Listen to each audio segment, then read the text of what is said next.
everyone. I hope everyone is doing well and they are basically preparing for the upcoming exams जो आपके जुलाई में होने हैं. So we are here with your biology chapter, that is chapter 11 transport and plants. मैंने पिछले ही lecture में बता दिया था that we have to start this chapter, right? I hope सब पढ़ के आए होंगे and उन्होंने कुछ एटलीस्ट ऊपर के टॉपिक्स पढ़े होंगे that we can solve your MCQs. And I hope जो चैप्टर 10 हमने किया था your cell cycle and cell division सब ने अच्छे से पढ़ा है एंड MCQ सॉल्व किए so that it is easy for you to do it.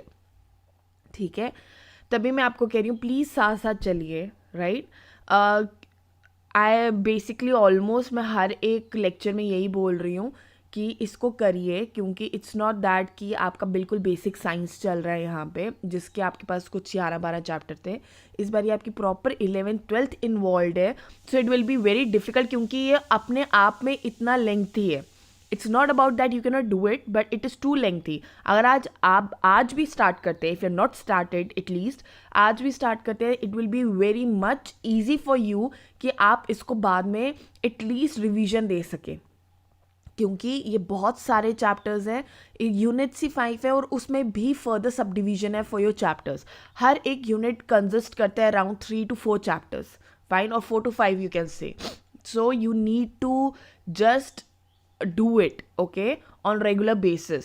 सी, आपका वैसे भी एक दिन ऑल्टरनेटिव डेज पे आपके लेक्चर्स आपको मिल रहे हैं and you are getting your MCQs, so you can do it, fine. So you even get a time, just read it once, fine. आपके ऑलरेडी जो लेक्चर्स हो चुके हैं, just read it once so that you can solve these MCQs and they are too basic. हम कुछ भी इतना hard नहीं जा रहे हैं एंड नॉट दैट कि इतना डिफिकल्ट लेवल पे हो, क्योंकि it's not like NEET exam that you have to go so next level, right. So please आप इसको साथ साथ करिए. ओके, तो लेट्स स्टार्ट विद इट. आज हम पढ़ रहे हैं chapter 11 that is transport in plants. Okay, तो जब हम ट्रांसपोर्ट की बात करते हैं या अब प्लांट्स में, अभी हम प्लांट्स में बात कर रहे हैं, we are not talking about the transportation in animals, we are just talking about plants. अब आज हम उस पर फोकस करेंगे. जब एक ट्रांसपोर्टेशन होता क्या है, ठीक है, जब हम एक ट्रांसपोर्टेशन की बात करते हैं, ये क्या हुआ, ये प्रोसेस होता है, ठीक है, जिसमें इन्वॉल्वमेंट होती है, जिसमें क्या होता है, पानी की मूवमेंट होती है. किसकी होती है? मूवमेंट ऑफ वाटर और जो नेसेसरी न्यूट्रिएंट्स होते हैं, ठीक है, कि सारे प्लांट्स को मिल सके, मतलब all the parts of the plants for the survival, fine. तो क्या कहते हैं ट्रांसपोर्टेशन? ट्रांसपोर्टेशन एक बेसिकली प्रोसेस है जिसमें मूवमेंट होती है, किसकी? पानी और कुछ न्यूट्रिएंट्स के लिए for the different parts of the plants for its survival. ये कहते हैं ट्रांसपोर्टेशन. ओके, नाउ सी, अब जो भी हम बात करते हैं, ऑब्वियसली जब हम बात कर रहे हैं ट्रांसपोर्टेशन इन प्लांट्स की, तो सारे जो प्लांट्स हैं या ट्रीज़ हैं उनको न्यूट्रिएंट्स चाहिए, है ना. तो उनको सर्वाइवल के लिए चाहिए. ये क्यों चाहिए उनको? हमें भी तो चाहिए, हमें भी खाना पीना रिक्वायरमेंट है. लाइक दैट प्लांट्स को भी रिक्वायर्ड है पानी और nutrients so they can grow, right. So उनको पानी और न्यूट्रिएंट्स चाहिए होती है, और उनको कहाँ से मिलता है फॉर द सर्वाइवल? उनको मिलता है या तो रूट से to the tip of the leaves, fine.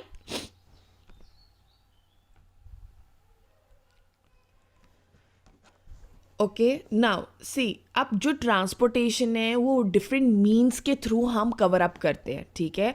अब जो आपकी ट्रांसपोर्टेशन है वो डिफरेंट मीन्स के थ्रू हम करते हैं.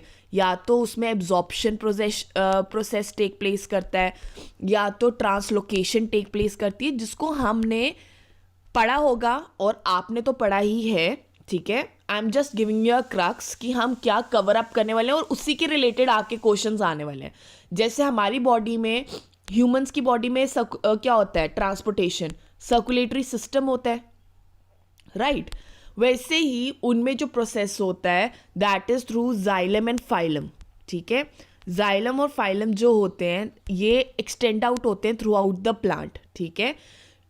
जो ओरिजिनेट करते हैं रूट से, और रूट से ओरिजिनेट करते हैं वो ट्रंक की तरफ जाते हैं, then into the tree, okay और इस तरह वो ट्रांसपोर्टेशन में हेल्प करते हैं, ठीक है।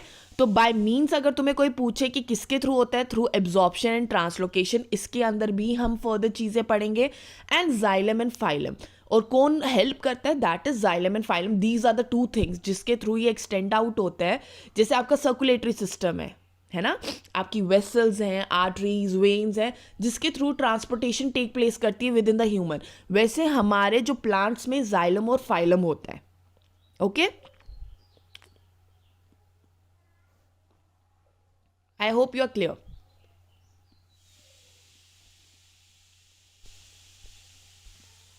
फाइन। अब जो ट्रांसपोर्टेशन होती है, ठीक है, अब जो ट्रांसपोर्टेशन है, मैंने कहा कि ये 3 लेवल्स पे होती है। पहले हम अब जो चीज़ें कवर करेंगे मैं उन्हीं के बारे में बता रही हूँ, ठीक है। 3 लेवल्स पे होती है। फर्स्टली ट्रांसपोर्टेशन होती है from one cell to another, ठीक है। दूसरा हो गया लॉन्ग डिस्टेंस ट्रांसपोर्टेशन होती है, ठीक है, जो होती है जाइलम और फाइलम से। And the last is release and Uptake होता है सल्यूट्स का, जो थोड़ी सॉलिड चीज़ें होती हैं, solute and water by individual cell, ठीक है। एक हो गया वन सेल टू अनदर, ठीक है। दूसरा हो गया लॉन्ग डिस्टेंस, जो जाइलम एंड फाइलम से होता है, और release and Uptake of the solute and water by individual cells, ठीक है। तो जो चीज़ें हम कवर करेंगे, ऑब्वियसली मैंने कहा कि मीन्स क्या, ट्रांसलोकेशन होती है या क्या होता है, एब्जॉर्प्शन होती है। तो जो वाटर एब्जॉर्प्शन होती है प्लांट्स में, जो वाटर एब्जॉर्प्शन है वो होती है प्लांट्स में किस थ्रू, या तो एक्टिव एब्जॉर्प्शन होती है या क्या होती है, पैसिव एब्जॉर्प्शन होती है, ठीक है। 2 तरह की एब्जॉर्प्शन टेक प्लेस करती हैं, ठीक है। फिर एक्टिव एब्जॉर्प्शन के बारे में बताया गया है कि जो वाटर है मूव करता है थ्रू सिम्प्लास्ट। अब ये टर्म्स भी हम आगे पढ़ेंगे, सिम्प्लास्ट क्या होता है, ठीक है। फाइन। देन एक आ गया पैसिव।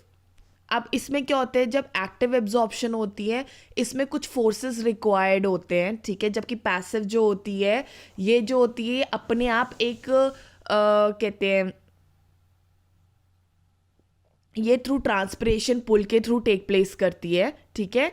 एंड ये स्ट्रेस जो क्रिएट करता है जाइलम सैप, उसके थ्रू पैसिव जो होती है एब्जॉर्प्शन टेक प्लेस करती है, ठीक है। अब इसमें जो होता है, जो तुम्हारी एक्टिव है उसमें ह्यूमिडिटी, टेम्परेचर, उनका बहुत बड़ा इम्पैक्ट है, ठीक है। फिर इसमें फोर्सेस रिक्वायर्ड होते हैं, जबकि इसमें फोर्सेस रिक्वायर्ड नहीं होते। इसमें अंडर द स्ट्रेस जो जाइलम सैप क्रिएट करता है या एक ट्रांसपिरेशन पुल की वजह से एब्जॉर्प्शन टेक प्लेस करती है, ठीक है। नेक्स्ट इज जो ट्रांसपोर्टेशन इन प्लांट्स। अब मैंने कहा कि जो तुम्हारी ट्रांसपोर्टेशन है प्लांट में वो कैसे टेक प्लेस करती है, मैंने पहले ही बता दी, that is through xylem and phloem, ठीक है। तो तुम्हें ये पता होना चाहिए। अब जो तुम्हारी जाइलम है वो क्या है, वो एक लॉन्ग एक नॉन लिविंग ट्यूब होती है, ठीक है, जो स्टार्ट होती है रूट से, ठीक है। रूट से स्टार्ट होती है, देन वो लीव्स पे जाती है and then it goes to stems. Fine. Xylem में क्या होता है, जाइलम में क्या होता है कि तुम्हारा बेसिकली वाटर जो है वो एब्जॉर्ब्ड होता है बाय रूट हेयर, ठीक है। फिर क्या होता है, सेल टू सेल मूवमेंट होती है, हुई किस प्रोसेस के थ्रू, ऑस्मोसिस के थ्रू, ये भी हम पढ़ेंगे। फिर ये रीच करता है किस दर, जाइलम में। फिर जो जाइलम से वाटर ट्रांसपोर्ट होता है थ्रू जाइलम वेसल्स के थ्रू लीव्स पे, ठीक है, एंड देन वो इवेपोरेट हो जाता है। फाइन। जो फाइलम की बात आ गई, तो फाइलम क्या है, ये करता है ट्रांसलोकेशन न्यूट्रिएंट्स की और शुगर लाइक कार्बोहाइड्रेट्स की। फाइन। जो जाइलम था वो क्या कर रहा था, जाइलम सिर्फ तुम्हारा पानी जो है ट्रांसपोर्ट कर रहा था। फाइलम में तुम्हारे जो एसेंशियल न्यूट्रिएंट्स होते हैं, शुगर्स होते हैं, जो लीव्स प्रोड्यूस करती है, ठीक है, उसकी ट्रांसपोर्टेशन में हेल्प करते हैं, ठीक है। और ये जो वॉल्स होती है ना फाइलम की, ये ना स्मॉल होल्स बनाती हैं, ठीक है, जिनको क्या कहा जाता है, सीव प्लेट्स कहा जाता है, जो हेल्प करते हैं फॉर योर ट्रांसपोर्टेशन, ठीक है। फिर जाइलम एंड फाइलम मैंने बता दिया कि इसके थ्रू होता है। अब हम कौन से प्रोसेसेस जो इन्वॉल्व होते हैं वो क्या होते हैं ट्रांसपोर्टेशन के लिए। पहला होता है तुम्हारा डिफ्यूजन,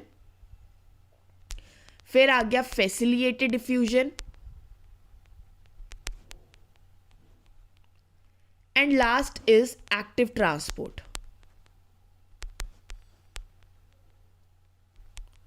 समझ गए? Diffusion, facilitated diffusion and active transport are the 3 means of transportation in plants, ठीक है, समझ गए? अब इन्हीं के बारे में मैं 2-2, 3-3 लाइनें आपको बता देती हूँ, देन जब तुम्हारे क्वेश्चंस आएंगे तो ultimately you will learn about it, okay. तो डिफ्यूजन की जब हम बात करते हैं, इसमें क्या होता है, पैसिव मूवमेंट टेक प्लेस करती है, ठीक है, पैसिव मूवमेंट होती है, सेल टू सेल होता है, मूवमेंट टेक प्लेस करती है, ठीक है, और ये थोड़ा सा क्या होता है, स्लो प्रोसेस होता है, ठीक है। यहाँ पे क्या होता है, जो मूवमेंट होता है वो हाई कंसंट्रेशन से लो कंसंट्रेशन की तरफ होता है, ठीक है, रीजन की तरफ जाता है। मोस्टली इसमें क्या होता है, गैसेस की ट्रांसपोर्टेशन टेक प्लेस करती है, ओके। और रेट ऑफ डिफ्यूजन किस किस पे डिपेंड करता है, टेम्परेचर पे, प्रेशर पे, okay, and gradient of concentration कितना है। ये आ गया तुम्हारा डिफ्यूजन।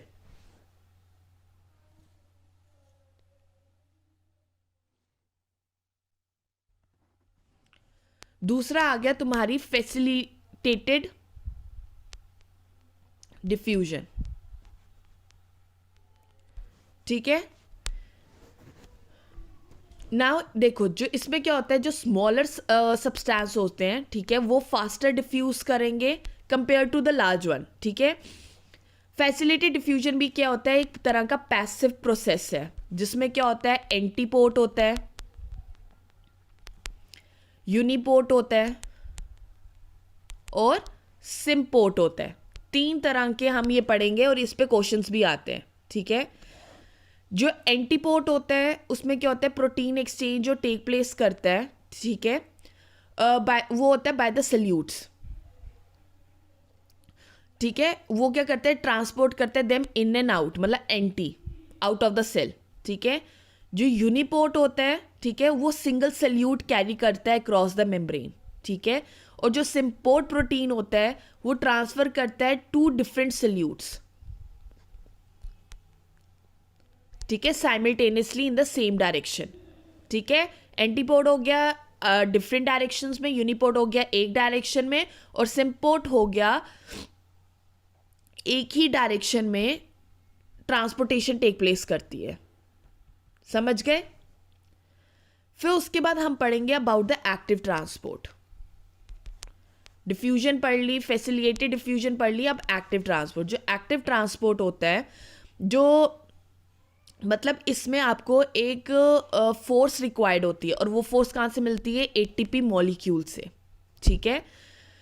तो ये बेसिकली डोनेट करता अपना फॉस्फेट, ठीक है, जो डिजायर्ड मॉलिक्यूल को पंप आउट करेगा, ओके। तो जो फोर्सेस रिस्पॉन्सिबल होती हैं ट्रांसपोर्टेशन में, वो होता है ट्रांसपिरेशन, हम पढ़ेंगे, ये फोर्सेस होती हैं। Then force of surface tension आ गया, फाइन। और क्या आता है, वाटर पोटेंशियल ग्रेडियंट आ गया, and last is the hydrogen bonding between water molecules.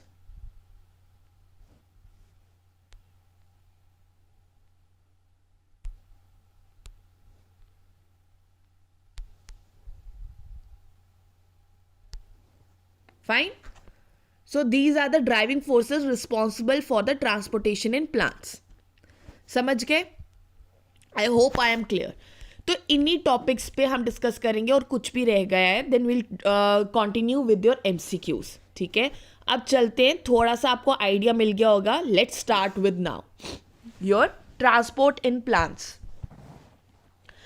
पहला क्वेश्चन कह रहा है vascular bundle is composed of A xylem, B phloem, C both and D cambium.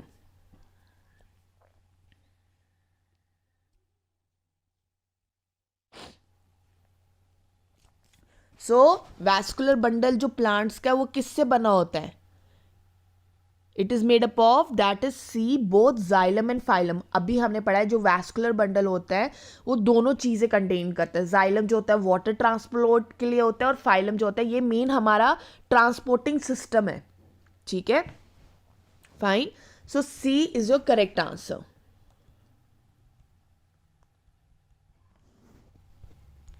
Next, which kind of transport is present in xylem? A. No transport. B. Unidirectional. C. Bidirectional. Or D. Multidirectional.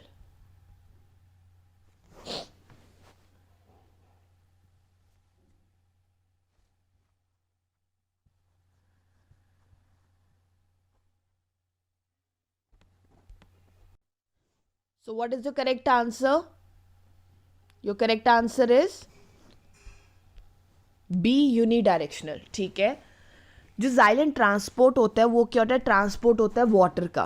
ठीक है, उसका mostly जो direction होता है that is from root to leaves via stem. Okay, जबकि bidirectional जो होता है वो फाइलम का होता है और कभी कभी मल्टी डायरेक्शनल भी टेक प्लेस करता है. ठीक है ना, मैंने तुम्हें अभी जाइलम का ही बताया कि इसमें होता क्या है. इसमें जो वाटर है, ठीक है, वो एब्जॉर्ब होता है रूट हेयर से, फिर ये cell to cell movement take place करती है ऑस्मोसिस, फिर ये ट्रांसपोर्ट किया जाता है जाइलम वेसल से टू द लीव्स. तो ये बस नीचे से ऊपर की तरफ जाता है, ऊपर से नीचे की तरफ नहीं आएगा. सो ये एक डायरेक्शन में होता है, that is why it is called as unidirectional. ठीक है, so B is your correct answer. चले next.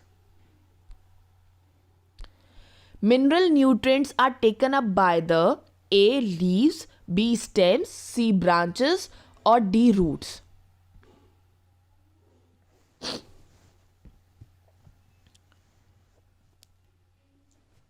Okay, so your correct answer is D. roots. देखो, जो तुम्हारे न्यूट्रिएंट्स हैं वो लेता कौन है? वो लेता है रूट्स. कहाँ से लेता है? सॉइल से. ठीक है, फिर ये सॉइल से जब आया आपकी रूट्स ने लिया, फिर ये इसने दी लीव्स को वाया स्टेम के थ्रू. ठीक है, ओके. तो मिनरल न्यूट्रिएंट्स लेता कौन है? It is taken up by the roots. That is D is your correct answer.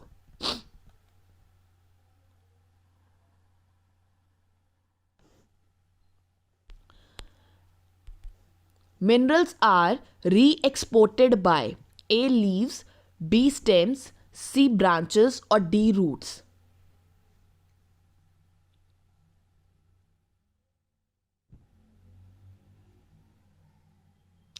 इनको री एक्सपोर्ट कौन करता है? ठीक है, अब जो मिनरल्स हैं वो कहाँ से जाते हैं? रूट्स से लीव्स की तरफ जाते हैं. फिर आगे लीव से री एक्सपोर्ट कहाँ होता है? लीव तक तो पहुंच गया है ना, तो उनको री एक्सपोर्ट कौन करता है?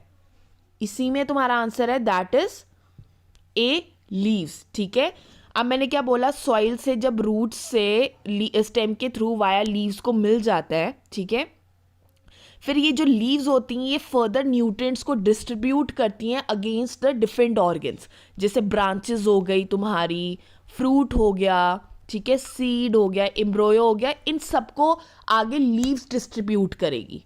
ठीक है, इन मिनरल्स को. So A is your correct answer.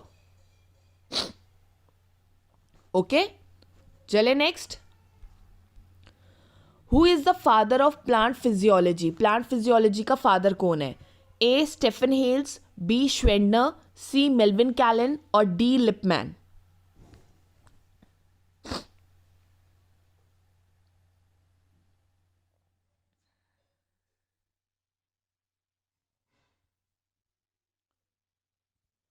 So, what is your correct answer?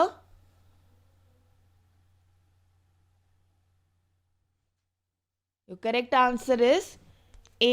Stephen Hales. Stephen Hales को फादर ऑफ प्लांट फिजियोलॉजी कहा जाता है। ओके, जो तुम्हारा श्वेंडर था, ओके, इसने फर्स्टली प्रपोज किया था क्या? इसने प्रपोज किया था स्टोमैटल की मूवमेंट। तो ये पूछा जा सकता है कि स्टोमैटेटल मूवमेंट किसने प्रपोज की थी? That is Schwendener. ठीक है, और फादर ऑफ प्लांट फिजियोलॉजी कौन है? That is Stephen Hales. So A is your correct answer.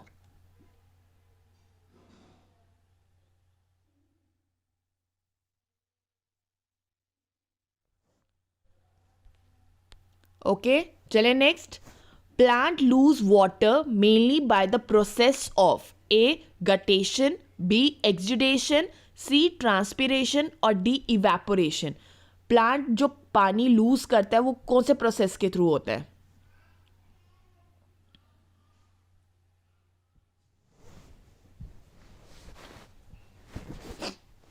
So correct answer is C transpiration. जो ट्रांसपायरेशन होता है इसके थ्रू जो प्लांट्स हैं वो लूज करते हैं वाटर। ठीक है, मेन ये होता है। दूसरा सेकंड जो रीजन है that is through the evaporation. ठीक है, और जो तुम्हारा गटेशन एंड एक्सुडेशन होता है ये रिमूवल होता है एक्स्ट्रा वाटर का from the plants.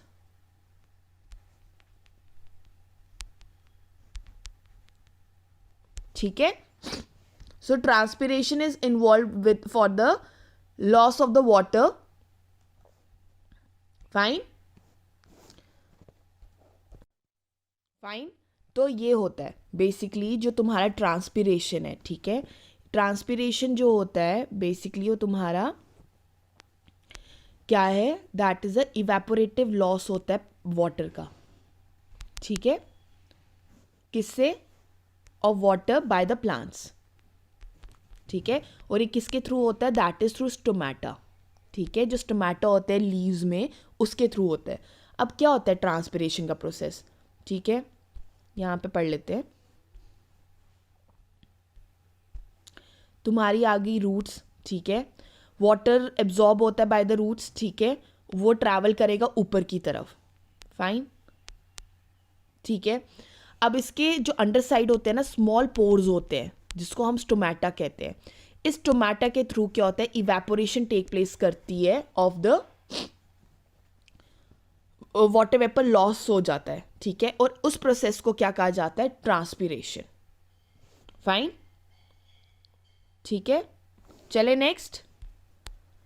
Which of the following does not affect the rate of diffusion? Rate of diffusion को कौन सा इनमें से चीजें अफेक्ट नहीं करती है?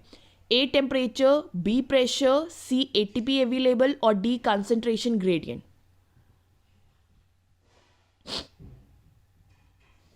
So your correct answer is C ATP available.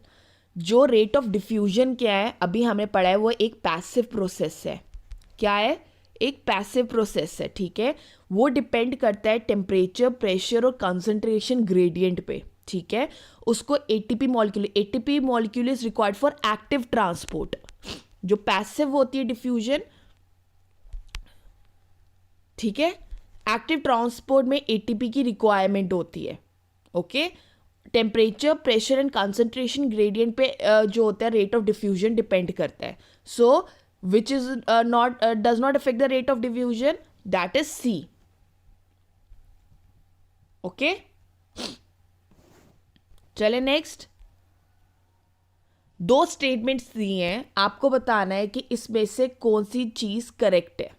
Okay, statement A दी है कि जो active transport of molecules is an uphill movement.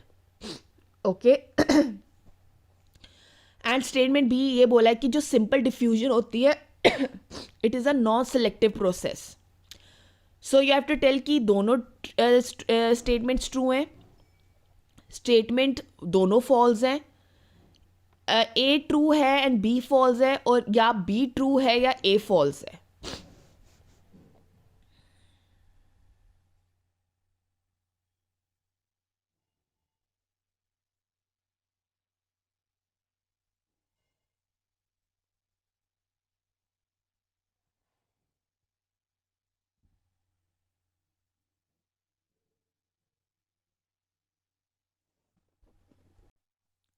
So what is your correct answer? Your correct answer is ए. ठीक है, दोनों स्टेटमेंट्स ट्रू हैं. पहले ही आपकी statement कह रही है कि जो एक्टिव ट्रांसपोर्ट होता है molecule is an uphill movement, तो अपहिल मूवमेंट है, दैट इज ट्रू. फाइन. क्यों? क्योंकि ये मूव करता है from the lower concentration to high concentration. ये आपको पता है कि जो एक्टिव ट्रांसपोर्ट होती है वो लो टू हाई कंसंट्रेशन होती है. दूसरा बोला it is a non selective process. Non selective process है, जो मूवमेंट होती है मॉलिक्यूल की वो सिलेक्टिव नहीं होती है. मतलब it takes from higher concentration, तो तुम्हें पता है कि वो higher concentration to low concentration होती है जो सिंपल डिफ्यूजन होती है, और ये पैसिव ट्रांसपोर्ट होता है. ठीक है, इसमें क्या होता है कि जो मॉलिक्यूल होता है वो डिसॉल्व कर सकता है जो तुम्हारी फॉस्फोलिपिड बायलेयर होती है. ठीक है, और वो प्लाज्मा मेम्ब्रेन को क्रॉस कर सकता है between inside and outside cell. मतलब it doesn't require any selective membrane to cross for this. ठीक है, ये आराम से डिसॉल्व कर जाता है. So it's a non-selective process. Okay, so both the statements are true. Diffusion is fastest in A. Carbohydrates, B. Proteins, C. Lipids और D. Vitamins. Diffusion सबसे ज़्यादा fastest किस में होती है?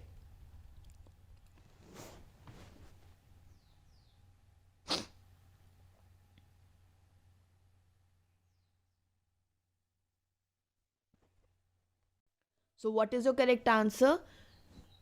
Your correct answer is C. Lipids. ठीक है, देखो जो पार्टिकल्स होते हैं ना जो लिपिड सॉल्यूबल होते हैं. ठीक है, मतलब जो हाइड्रोफिलिक है या लिपोफिलिक है. ठीक है, वो क्या होते हैं, वो ईजिली डिफ्यूज हो जाते हैं थ्रू द सेल मेम्ब्रेन. ठीक है, क्योंकि जो लिपिड है वो मेजर कॉन्स्टिट्यूएंट होता है मेम्ब्रेन का. ठीक है, वो मेजर कॉन्स्टिट्यूएंट है, तो जो भी लिपिड सॉल्यूबल पार्टिकल्स होंगे वो ईजिली मूव कर जाएंगे. ठीक है, जैसे जो हाइड्रोफिलिक सब्सटेंसेस होते हैं, सॉरी लिपिड जो होता है वो हाइड्रोफोबिक होता है. ठीक है, अब जैसे हाइड्रोफिलिक सब्सटेंसेस आ गए जो सॉल्यूबल होते हैं वाटर में. किस में होते हैं? वाटर में सॉल्यूबल होते हैं, जैसे ग्लूकोज. ठीक है, ये पास नहीं कर सकते through a biological membrane by simple diffusion. ठीक है, तो इसके लिए क्या रिक्वायर्ड होता है? एक फैसिलिटेटेड डिफ्यूजन होती है. मतलब इसके लिए कुछ प्रोटीन्स रिक्वायर्ड होते हैं कि इसकी मूवमेंट कर सकें. ये कैरियर मेडिएटेड डिफ्यूजन के थ्रू टेक प्लेस करता है ट्रांसपोर्टेशन. ठीक है, जो लिपिड सॉल्यूबल होते हैं, मतलब जो हाइड्रोफोबिक होते हैं, वो ईजिली मूव कर जाते हैं क्योंकि मेम्ब्रेन ही लिपिड से बना होता है. जबकि इन द केस ऑफ अदर जो हाइड्रोफिलिक होते हैं जिसमें पानी होता है, ग्लूकोज जैसे हो गया जो कंटेन करता है, उसमें फैसिलिटेटेड डिफ्यूजन टेक प्लेस करती है. मतलब उसमें कुछ प्रोटीन्स रिक्वायर्ड होते हैं कि वो उसकी मूवमेंट करा सके across the cell membrane. So C is your correct answer. ठीक है,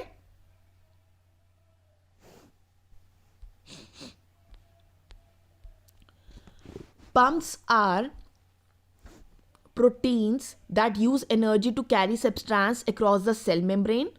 They transport substance from higher concentration to lower concentration. So you have to tell कि दोनों statements true हैं और second कि दोनों statement false हैं, और जो statement A है that is true and B is false and vice versa.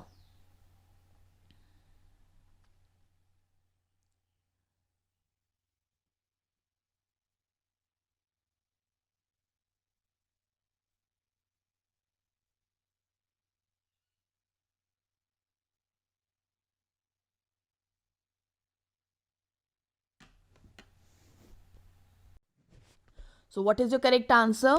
Your correct answer is C. Your statement A is true but B is false. अगर हम पढ़ें, जो pumps are the proteins जो use करते हैं energy to carry substance across the cell membrane. This is true. ठीक है, जो एक्टिव ट्रांसपोर्ट होता है ना, ठीक है, वो कैरी आउट करता है पंप प्रोटीन्स होते हैं उसके पास. क्या होते हैं? पंप प्रोटीन्स होते हैं बेसिकली, जो बेसिकली कैरी करते हैं substance across the cell membrane. ठीक है, और बोला कि वो ट्रांसपोर्ट करते हैं substance from high concentration to low concentration. No, basically वो करते हैं substance that is vice versa. Low concentration से high concentration using the ATP molecule. उनको एक एनर्जी रिक्वायर्ड होती है, वो यूज़ करते हैं एटीपी मॉलिक्यूल की वो लो से हाई कंसंट्रेशन पे जा सके, and that is why they use the pump proteins for that.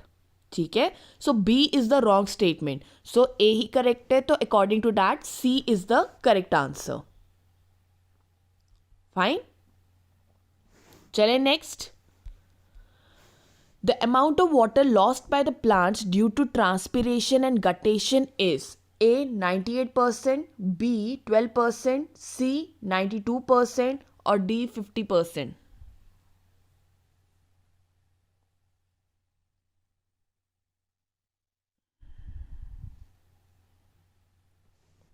So your correct answer is A 98%. मतलब जितना पानी लॉस्ट होता है जो ट्रांसपिरेशन के थ्रू होता है, that is amount 98% of the water is lost due to the transpiration and the guttation. Okay, चले next.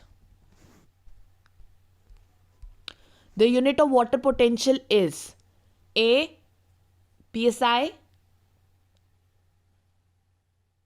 Okay, B no unit, C Pascal or D millimole per kg.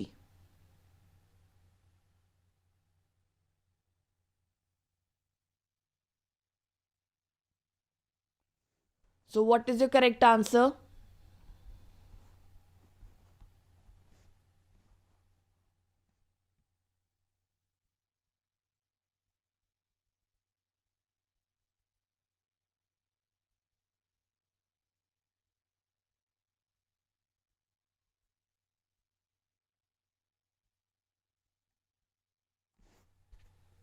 So your correct answer is C Pascal. The unit जो होती है water potential की, that is pascal. अब जो तुम्हारा water है ये बेसिकली प्लांट वाटर रिलेशन के अंडर तुम्हारा वाटर पोटेंशियल आता है, आप पढ़ोगे. ठीक है, अब प्लांट वाटर रिलेशन क्या होता है. ठीक है, अब तुम्हें पता है कि वाटर क्या रिक्वायर्ड होता है, क्यों चाहिए ग्रोथ ऑफ द प्लांट के लिए. हाउएवर अगर बहुत कम होगा, ठीक है, या तो बहुत ज़्यादा होगा, ठीक है, वो हार्मफुल होता है प्लांट्स के लिए. ठीक है, तो क्या होता है, एक प्रोसेस होता है जिसमें जो प्लांट्स हैं वो अपना पानी लूज कर देते हैं. ठीक है, फ्रॉम द एरियल पार्ट, जो स्टोमेटल पोर्स के थ्रू जो पानी in the form of water vapour lose होता है उसको क्या कहा जाता है, ट्रांसपिरेशन कहा जाता है. तो ना ही ज़्यादा पानी अच्छा है, ना ही ज़्यादा कम पानी हमारे लिए अच्छा है फॉर द प्लांट्स. ठीक है, उसके अंदर हम पढ़ेंगे दैट इज़ वाटर पोटेंशियल. अब वाटर पोटेंशियल होता क्या है, बेसिकली ये मेजर करता है वाटर पोटेंशियल एनर्जी. क्या मेजर करता है, वाटर पोटेंशियल एनर्जी मेजर करता है, जो वाटर पोटेंशियल होता है. ठीक है, और वाटर पोटेंशियल को हम डिटरमाइन कैसे करते हैं, वाटर पोटेंशियल जब सेल की डिटरमाइन कैसे की जाती है, सल्यूट पोटेंशियल से. ठीक है, सल्यूट एंड प्रेशर पोटेंशियल से हम डिटरमाइन करते हैं कि वाटर पोटेंशियल ऑफ सेल कितना होगा, कितना सल्यूट का पोटेंशियल है और कितना प्रेशर पोटेंशियल है. ठीक है, जो हाईएस्ट वाटर पोटेंशियल पाया गया है वो किस में पाया गया है, प्योर वाटर में. जो प्योर वाटर होता है ना उसमें हाईएस्ट पोटेंशियल होती है, मतलब सोल्यूट प्लस प्रेशर पोटेंशियल को बनाकर एक वाटर पोटेंशियल फॉर्म होता है. और जो वाटर है वो हमेशा कहाँ से जाता है, from higher concentration to lower concentration की तरफ जाएगा. ठीक है, और ये जो तुम्हारा वाटर पोटेंशियल होता है ये क्या बेसिकली ये डिनोट किया जाता है बाय द सिंबल PSI, और हम इसको इस फॉर्म में डिनोट करते हैं. और पास्कल है basically the unit of measurement for water potential. So what is your correct answer, unit कौन सी होती है, that is pascal. Okay, so pascal is the correct answer. चले नेक्स्ट.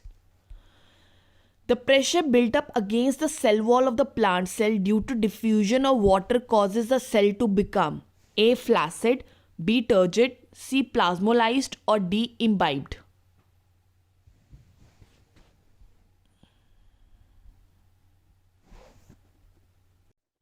Fine. अब ये प्रेशर जो बिल्डअप होता है that is the correct answer is turgid, मतलब वो स्वॉलन हो जाएगा, ठीक है। उससे पहले आपकी दो टर्म्स क्लियर आउट करना बहुत ज़रूरी है। एक पढ़ेंगे हम ऑस्मोसिस और उसके बाद हम पढ़ेंगे प्लाज्मोलिसिस, ठीक है। अब ऑस्मोसिस क्या होता है? ऑस्मोसिस होता है कि एक प्रोसेस होता है और वाटर मॉलिक्यूल, ठीक है, एक वाटर मॉलिक्यूल है, ठीक है, जब वो मूव करता है क्रॉस द सेमी परमिएबल, अब ये लगा लो ये तुम्हारा सेमी परमिएबल मेम्ब्रेन है, ठीक है। अब जब भी पानी, ठीक है, वो मूव करेगा cross the semi permeable membrane, ठीक है, तो ये इसमें क्या होता है, मूवमेंट ऑफ जो वाटर होती है इसमें ये इफेक्ट होता है बाय द कंसंट्रेशन ग्रेडियंट और प्रेशर ग्रेडियंट पे बहुत डिपेंड करता है, ओके फाइन। ऑस्मोसिस बेसिकली क्या होता है, एक लिक्विड होता है जिसमें वो मूव करता है from higher concentration to lower concentration में, ठीक है, जहाँ higher concentration to lower concentration होगा, पर it is a type of diffusion only होती है, पर होती है through a semi permeable membrane. जैसे जो नॉर्मल डिफ्यूजन थी वो नॉन सेलेक्टिव थी, उसमें कोई मेम्ब्रेन नहीं रिक्वायर्ड होता था कि यही पर्टिकुलर मेम्ब्रेन से ही मूवमेंट टेक प्लेस करेगी, जबकि इस केस में जो ऑस्मोसिस के केस में एक वो मूव करता है from higher to the lower through a semi permeable membrane ही होना चाहिए, okay. So this is the reason, fine. अब जो प्लाज्मोलिसिस होता है, फाइन, तो उसके बाद हम पढ़ेंगे प्लाज्मोलिसिस के बारे में, ठीक है। अब प्लाज्मोलिसिस क्या होता है? जो बिहेवियर होता है जब वाटर जो होता है मूव करता है आउट ऑफ द सेल, ठीक है,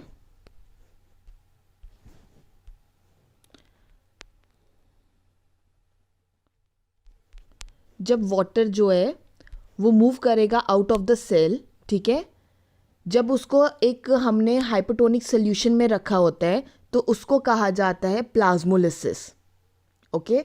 अब देखो प्लाज्मोलिसिस बेसिकली इसमें क्या होता है कि हम बेसिकली प्लांट सेल्स का बिहेवियर होता है टूवर्ड्स द वाटर, ठीक है, जब एक एक्सटर्नल मीडियम जब हम कुछ भी रखें या कोई सल्यूट होता है, ठीक है, वो चेंज करता है, ओके। जैसे अगर जो सल्यूट की कंसंट्रेशन है वो अगर एक्सटर्नली और इनसाइड द सेल सेम होगी, ठीक है, अगर वो मैच करती है तो उसको क्या कहा जाता है, आइसोटोनिक सोल्यूशन कहा जाता है। क्या कहा जाता है? आइसोटोनिक सोल्यूशन, ठीक है। फिर आ गया तुम्हारा हाइपरटोनिक सोल्यूशन। हाइपरटोनिक सोल्यूशन क्या होता है कि अगर तुम्हारा जो सोल्यूट की कंसंट्रेशन हायर है आउटसाइड द सेल, सेल के बाहर अगर सोल्यूट की कंसंट्रेशन हायर है, ठीक है, तो उसको कहा जाता है हाइपरटोनिक सोल्यूशन। हाइपो होता है वो सोल्यूशन जिसमें सोल्यूट की कंसंट्रेशन जो होती है वो लोअर होती है आउटसाइड द सेल, ठीक है, उसको कहा जाता है हाइपोटोनिक सोल्यूशन, ठीक है। अब हाइपरटोनिक सोल्यूशन है जब सोल्यूट की कंसंट्रेशन बाहर हायर है ना, जब सोल्यूट बहुत ज़्यादा बाहर है तो वो क्या करता है, वो क्या करेगा, जो हाइपरटोनिक सोल्यूशन है उसमें क्या होगा कि जो पानी होता है वाटर मॉलिक्यूल है वो मूव करेगा आउटसाइड द सेल, ठीक है। तो क्या हो जाएगा, जो आपकी जो सेल है ना उसको हम बोलेंगे फ्लैसिड बोलेंगे। क्या बोलेंगे? फ्लैसिड बोलेंगे। और अगर हम इस सोल्यूशन को, इसी हाइपरटोनिक सोल्यूशन को वापस में हाइपोटोनिक सोल्यूशन में रख दे, ठीक है, तो वो क्या बन जाएगा? टर्जिड बन जाएगा, दैट इज वो स्वॉलन हो जाएगा अगेन, ओके।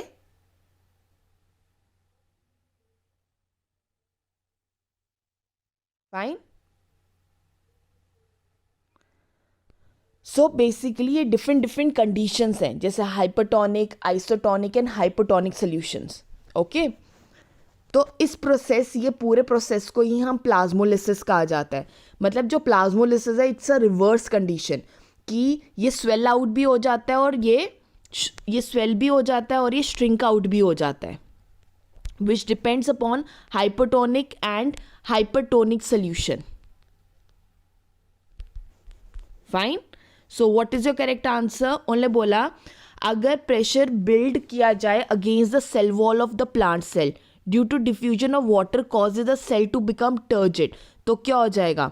अगर प्रेशर बिल्डअप मतलब अगर प्रेशर बिल्डअप कर दिया जाए अगेंस्ट द सेल वॉल, यहाँ पे प्रेशर लगाया जा रहा है क्योंकि पानी का डिफ्यूजन हो गया है, तो उसमें सेल क्या हो जाएगा? वो टर्जिड बन जाएगा, दैट इज वो सोलन हो जाएगा. अगर जो पानी है वो बाहर चला जाए, ठीक है, अगर बाहर का कंसंट्रेशन जो सल्यूट कंसंट्रेशन हायर है और वो बाहर चला जाए तो क्या हो जाएगा? फ्लैसिड हो जाएगा सेल और श्रिंक आउट कर जाएगा. ठीक है, इस प्रोसेस को बोलते हैं turgid. Fine. Pressure potential is A constant, B zero, C positive और D negative.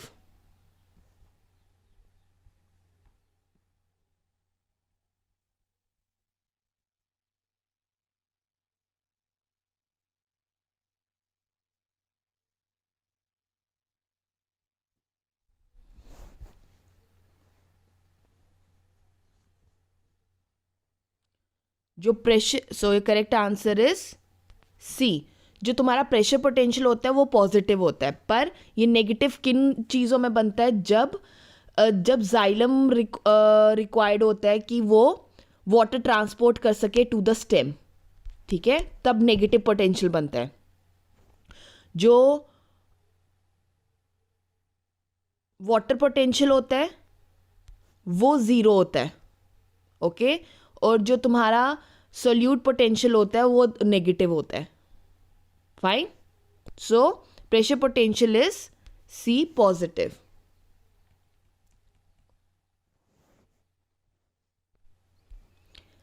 The space between the cell wall, जो तुम्हारी सेल वॉल होती है और जो श्रंकन प्रोटोप्लास्ट होता है प्लाज्मोलाइज सेल में, वो कौन ऑक्यूपाई करता है? A hypotonic, B hypertonic solution, C isotonic and D water. अभी हमने पढ़ा प्रोटोप्लास्ट श्रिंक अप करता है.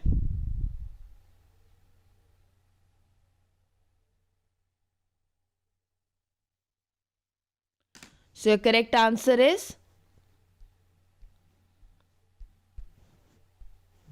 B hypertonic solution.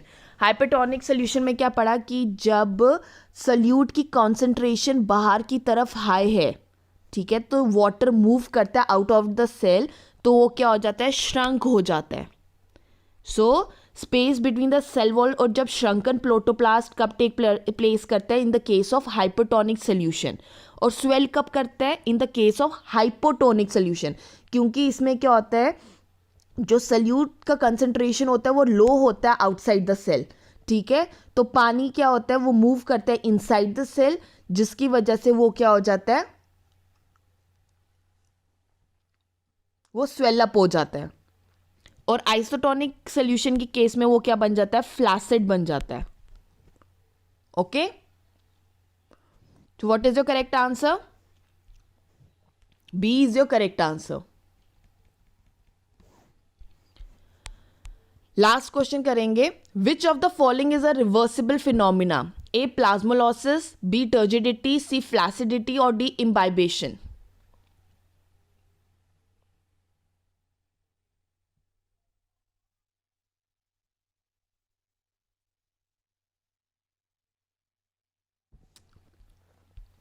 So your correct answer is A plasmolysis. अभी हमने पढ़ा है कि एक रिवर्सिबल फिनोमिना है. क्यों? देखो, सेल को हम बिल्कुल नॉर्मल बना सकते हैं अगर हम इसको हाइपोटोनिक सोल्यूशन में डालें, ठीक है. हाइपोटोनिक सोल्यूशन में डालेंगे तो ये क्या हो जाएगा? बिल्कुल सेल जो है वो नॉर्मल बन जाएगा, ठीक है. और अगर ये हाइपोटोनिक सोल्यूशन मतलब ये ऑलरेडी अगर हाइपोटोनिक सोल्यूशन है, अगर सेल ऑलरेडी हाइपोटोनिक सोल्यूशन में है, तो ये क्या हो जाएगा? स्वेल कर जाएगा और ये क्या कर जाएगा? बर्स्ट आउट कर जाएगा. मतलब जब भी ये हाइपोटोनिक सोल्यूशन में है उसको हम हाइपोटोनिक मतलब एक रिवर्स कर सकते हैं. अगर उसको हम हाइपोटोनिक सोल्यूशन में डालेंगे तो श्रंकन है वो स्वेल अप हो जाएगा, ठीक है. इसको हम रिवर्स कर सकते हैं. दैट इज वाई प्लाज्मोलिसिस जो प्रोसेस है it is a reversible phenomena. Okay, so A is your correct answer. Fine, आज हम इस पे ही ख़त्म करते हैं. टुमारो हम इम्बाइबिशन, ठीक है, जो तुम्हें क्वेश्चंस जिसके रिलेटेड पूछे जाएंगे, दैट इज इम्बाइबिशन क्या होता है वो पता होना चाहिए. नेक्स्ट जो है पाथवे क्या होते हैं एब्जॉर्प्शन के, जैसे एपोप्लास्टिक पता होना चाहिए. सिम्प्लास्टिक क्या होता है, ये पाथवेज आपको पढ़ के आने हैं, ठीक है. इसी पे तुम्हारी क्वेश्चंस होंगे. देन ट्रांसलोकेशन क्या होती है. फाइन, ट्रांसलोकेशन स्टोमेटा के बारे में, ट्रांसपिरेशन के बारे में, इसी के related we are going to discuss the questions. Fine, तो प्लीज इसको अच्छे से पढ़ के आना. We are going to discuss it tomorrow. Okay, all the very best. Please इस चैप्टर को अच्छे से पढ़िए and try to solve these MCQs. If you have any doubt, you can just write in the comment box so we can discuss in the next lecture. Fine. All the very best. Have a nice day. Take care.